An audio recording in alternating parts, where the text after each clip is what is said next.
Sandhagen previews his upcoming fight against Umar Nurmagomedov. CORY and Umar will face off on August 3rd in a main event holding especially high stakes for the two top bantamweights, as the bout will most likely serve as a title fight eliminator. Whoever leaves the octagon victorious will contest for the division belt against the winner of Merab and Sean O'Malley. Sandhagen shared his thoughts on the matchup with Umar, broke the fight down technically, and shared his desire to fight Sean O'Malley for the belt, as he thinks the UFC and the fans also want to see this matchup, which they would prefer to him versus Merab because of the fighting styles of the mentioned fighters.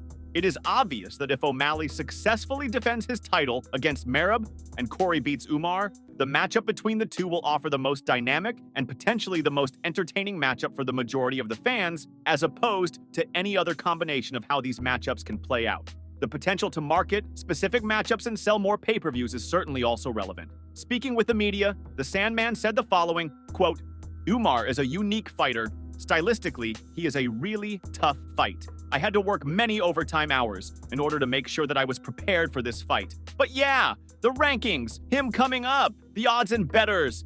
I couldn't honestly give a crap less. I'm focused on executing underneath the lights, and I can't wait for that, man. It's weird that people are counting me out, and I will prove those people wrong. I'm excited for this one, just to show how great I am. Umar is gonna bring out the best in me, and he already has in this camp. I'm pumped for it. I can't wait to watch myself fight. Me and O'Malley is the fight that the fans really want to see. I think the UFC wants that fight. It's just a fan pleaser. If we could make that fight for gold, that just becomes one of the most anticipated fights. So I'll be rooting for O'Malley after I win this fight, and hopefully we make that happen." End quote. CORY also commented on his tactical advantages in the Umar matchup. Quote, "I think one thing that people kind of forget about is that I have a few inches on all of these guys. These guys that are really good at playing from range. They don't get to do that against me. Umar likes throwing long kicks. He likes leaving space. He doesn't get to do that as easily against someone who has got the reach advantage against him." End quote. Dustin Poirier talks about not being sure whether he's retiring or not, and reveals Khabib purchased $30,000 worth of fight kit from him. The former UFC lightweight interim champion lost to Islam Makhachev on UFC 302, what was most likely his last opportunity to seize the championship belt, and after failing to do so, he hinted at retirement in interviews immediately after the contest. This, however, didn't last long, as it doesn't. In most cases, when a fighter makes comments about ending their careers, typically in emotional states after losses. Only a couple of weeks later, Dustin changed the rhetoric, claiming he wasn't sure about retirement and would be open to take fights that excite him. It seems he's still grappling with the decision. Speaking with MMA Junkie, Dustin shared his thoughts on this, saying the following, quote, "I need to make a solid decision so I can get out of limbo, you know? Because I'm still fighting myself every day, not sure what I'm doing. I'm supposed to have surgery on my nose in October, but if I made a decision, or if something popped up, I can make a decision to push the surgery back or whatever. I just think, like, who is there for me to fight? I just got to do this. 30 days get in shape stuff, get on the mats, grapple. I haven't been able to grapple. I have been able to hit the bag, but I haven't been able to grapple live. I might be able to now. My knees are feeling better, but I'm not sure about how structurally sound my nose is. If somebody face cranks me or gets something across, I don't know what's gonna happen. I don't know, man. I gotta get back on the mats and see how I feel and see what's out there for me. And then I'm gonna make the decision." The lightweight division has been so crazy over these past years. Inside of me, I'm battling it. I feel like I can't leave, you know? I can't walk away because I can still do it. I know I can beat these guys. It's an internal battle. It's a struggle for sure. End quote. Dustin also revealed Khabib's generous $30,000 purchase of his fight kit, funds that will be used for charity.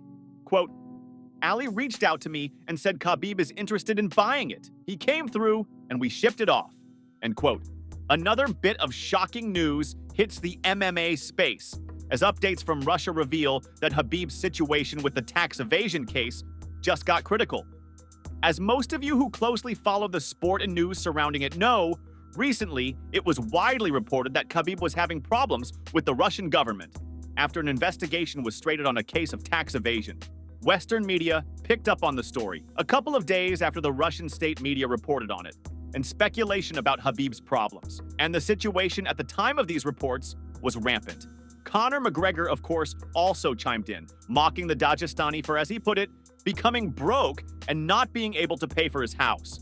No new details were known about the details of the case or Khabib's plan of action, including no direct comments from the former champion. So the story slowly died down. But today, new details emerged as multiple Russian media sources report that situation for Khabib is now doesn't look too good. Reportedly, after the investigation of tax evasion for a sum of 80 million rubles, or over $900,000, reached a certain phase, Khabib was summoned to court for his testimony. At this time, he was already out of the country, most likely in Abu Dhabi. As now, we know that he will be present in the corner of Umar Nurmagomedov in the CORY Sandhagen bout. So, after Khabib didn't show up to the hearing, an arrest warrant was issued. This is a significant development, as it leaves two options for Khabib. 1. Go back to Russia, get arrested, and go through the whole judicial process, facing penalties for not attending his hearing, and hope not to be found guilty. As penalties in Russia for this type of crime aren't the most lenient, also, the judicial branch in Russia hasn't been exactly fair and impartial historically. And the option 2 is, of course, not going back to Russia and staying in the UAE or Saudi, places that would be more than happy to host him. The problem with this is that if he chooses this option, he would likely never be able to go back to Russia, where his family is also located, at least until the current administration is in office. These are the latest updates about the story, which sparked a new wave of discussions across all platforms in the Russian space. Colby Covington reacts to the welterweight title changing hands after Belal Muhammad defeated Leon Edwards on UFC 304. Colby didn't hold back, as usual, when sharing his thoughts on Belal as a division champion and promised that if they fight, Belal will certainly no longer be champion. Edwards losing the title opened up new possible matchups in the division, especially for Colby and Usman. And as Dana and the matchmakers are already working on the news welterweight title fight, something that Dana alluded to immediately. After the UFC 304 fight at the presser, Colby started making his case for this fight, for which he is willing to go through one more fight, as UFC isn't really keen on giving fighters that lost their last fights a title shot. Speaking with Submission Radio, Colby commented on Belal's win and their potential fight, saying the following, quote, "Who won the fight? I can tell you who lost. And that's the fans. I feel bad for the fans that they got robbed of some entertainment and the highest level fight of two bums. So I feel bad for the fans. I know that Leon made so much money in the fight with me that I don't think he's hungry anymore. I think he's lost his motivation and he has nothing more to fight for. What is he fighting for? He's already achieved everything that he set out to do. He reached the top of the mountain. So he's not the type of guy who's going to get knocked down and get back up. He's a quitter. He's shown this in the past. He just wasn't hungry. I could tell that Leon wasn't going to be motivated, and I think that's the last we saw of Leon. Now, he can go back to the prelims where he belongs." End quote. When asked about Belal and their possible matchup, after the recent development in the division, Colby said the following, quote, "The guy is a pussy. The only time that Belal the Juice Monkey wanted to fight me, I already had a fight signed, sealed, and delivered. That's the only time he wanted to fight me. Otherwise, he never said my name. Because he knows that he's a little coward, and he knows what I would do to him. If I cross paths with him, he won't be a champion anymore. He won't be a man anymore. I will take his man card." End quote. Thanks for watching. Until the next time.